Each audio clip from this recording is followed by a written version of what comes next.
எவ்வளோ வெரைட்டியில் கொழுக்கட்டை இருந்தாலும் நம்ம இந்த எள்ளு கொழுக்கட்டை தான் பிள்ளையாருக்கு ரொம்ப ஃபேவரெட்டு. இப்போ வந்து 1 கப் அளவுக்கு கடையில் வாங்கின அரிசி மாவு தான் எடுத்திருக்கேன். இது கூட கொஞ்சமாக உப்பு சேர்த்துக்கோங்க. ஒரு சிட்டிகை சேர்த்தாலே போதும். ஒரு பிஞ்ச் அளவுக்கு சேர்த்துக்கலாம். இது கூட 1 டீஸ்பூன் போல் நெய் சேர்த்துட்டு, நெய் சேர்க்கும் போது ரொம்ப சாஃப்டாக சூப்பராக வரும். எந்த பால் கொழுக்கட்டை எதுக்குனாலும் நீங்கள் 1 டீஸ்பூன் போல் நெய் போட்டு செஞ்சிங்கன்னா அதோட டேஸ்ட்டும் நல்லாயிருக்கும், சாஃப்ட்னஸ் கிடைக்கும். இப்போ இது எல்லாத்துலேயும் படுற மாதிரி நல்லா கலந்துக்கோங்க. பக்கத்தில் ஒரு பவுலில் தண்ணி நல்லா கொதிக்கணும். கொதித்ததுமே இந்த மாவில் கொஞ்சம் கொஞ்சமாக சேர்த்து கலந்துக்கோங்க. ஒரு மாவு வந்து நம்ம நிறைய தண்ணி ஊற்றுற மாதிரி இருக்கும்.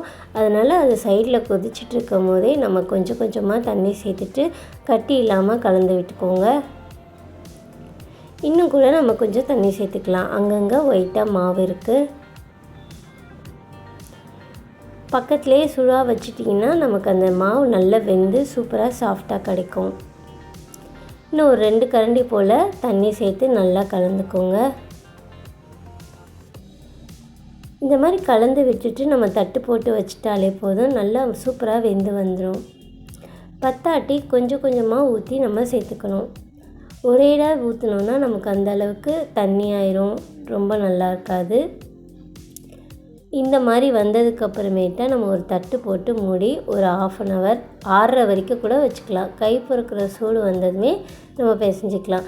இப்போ உள்ளே வைக்கிற பூர்ணம் ரெடி பண்ணிக்கலாம். ஒரு 1/2 கப் அளவுக்கு கருப்பு எள் எடுத்திருக்கேன்.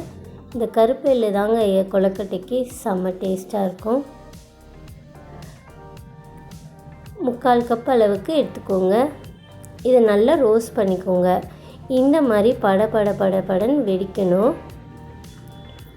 அப்போ தான் நமக்கு நல்லாயிருக்கும், இல்லாட்டி கசந்துடும்.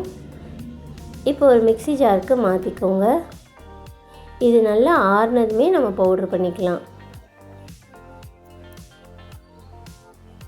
மிக்ஸி ஜாருக்கு மாற்றிடுங்க. இது கூட ஒரு 5 இல்லை 4 போல் ஏலக்காய் சேர்த்துக்கோங்க. உங்களுக்கு ஏலக்காய் பிடிக்காட்டி போடாமல் கூட செய்யலாம், நல்லா தான் இருக்கும். ஆனால் ஏலக்காய் போட்டு தான் செய்யணும் சாமிக்கு வைக்கும் போது. இந்த மாதிரி பவுட்ரு பண்ணி தனியாக எடுத்து வச்சுக்கோங்க. பார்க்கும்போது இந்த மாதிரி இருக்கணும். நீங்கள் கருப்பு எள்ளுக்கு பதிலாக வெள்ளை எள்ளில் கூட சேர்க்கலாம்.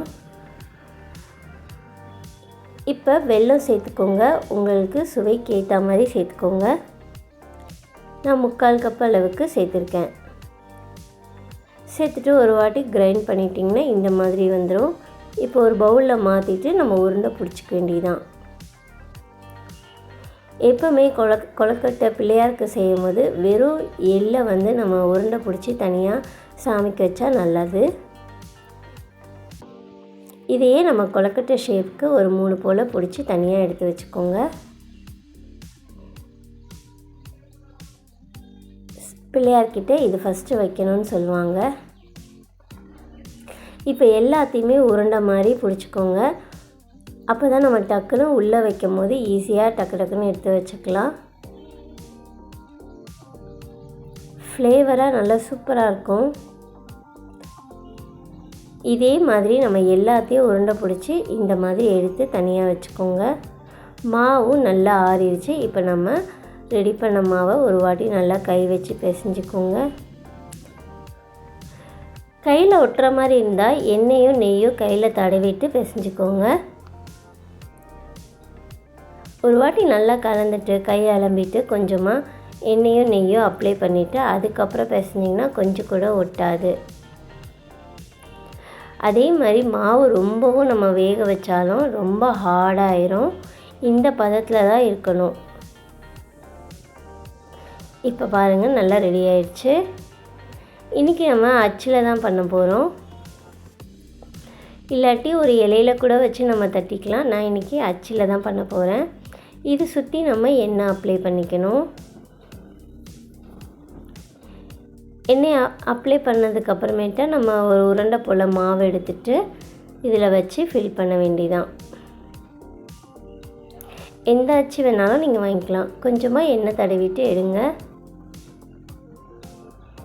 இப்போ இதில் நல்லா அமுக்கி விட்டுக்கோங்க. நடுவில் பள்ளம் வரா மாதிரி கொஞ்சம் பள்ளமாக தட்டி எடுத்துக்கோங்க.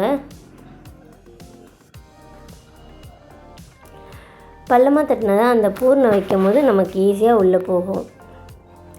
அந்த சைட்லேயும் அதே மாதிரி தான் ஒரு உருண்டை போல் எடுத்துகிட்டு உள்ளே வச்சு நல்லா அடியில் பள்ளம் வரா மாதிரி தட்டிக்கோங்க.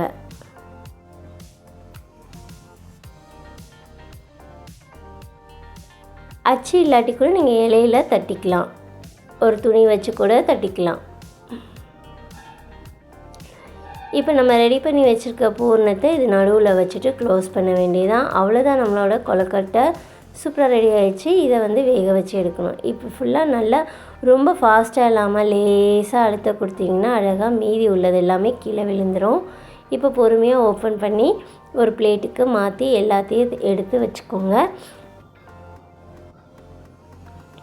கொழுக்கட்டை செய்கிறது ரொம்ப ஈஸி தான். இந்த ஸ்டெப் ஃபாலோ பண்ணி மிஸ் பண்ணாமல் ட்ரை பண்ணி பாருங்கள். அவ்வளோதான், நம்மளோட பர்ஃபெக்டான கொழுக்கட்டை ரெடி ஆகிடுச்சு. இதே மாதிரி நம்ம எல்லாத்தையுமே செஞ்சு எடுத்துகிட்டு வேக வச்சு எடுக்க வேண்டியதான். இந்த மெத்தட் ஃபாலோ பண்ணி ட்ரை பண்ணி பாருங்கள். இப்போ ஒரு கடாயில் தண்ணி ஊற்றிட்டு நல்லா சூடாகட்டும்.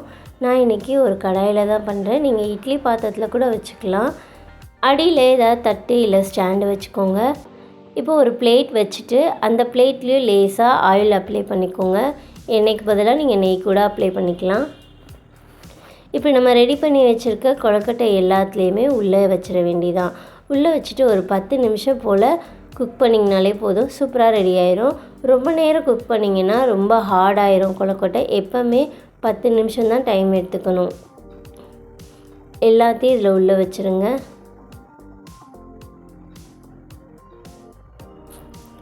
10 நிமிஷம் தட்டு போட்டு மூடி 10 நிமிஷம் வச்சாலே போதும், சூப்பரான கொழுக்கட்டை ரெடி ஆயிடுச்சு. கண்டிப்பாக நீங்களும் இந்த மாதிரி உங்கள் விநாயகர் சதுர்த்திக்கு செஞ்சு வீட்டில் அசத்துங்க. இப்போ இது எல்லாத்தையுமே வெளியே எடுத்துடலாம். ஆறுனதும் சாப்பிட்டிங்கன்னா அவ்வளோ டேஸ்ட்டாக சாஃப்டாக சூப்பராக இருக்கும். ரொம்ப நேரத்துக்கு ஹார்டாகவே ஆகாது. கண்டிப்பாக மிஸ் பண்ணாமல் இதே மெத்தடில் ட்ரை பண்ணி பார்த்துட்டு நெக்ஸ்ட் ஒரு இன்ட்ரெஸ்டிங்கான வீடியோவில் பார்க்கலாம். இந்த வீடியோ பிடிச்சா லைக் பண்ணுங்கள், ஷேர் பண்ணுங்கள். அப்படியே நம்ம சேனலுக்கு சப்போர்ட் பண்ணி சப்ஸ்கிரைப் பண்ணுங்கள். நெக்ஸ்ட் ஒரு இன்ட்ரெஸ்டிங்கான வீடியோவில் பார்க்கலாம். பாய்.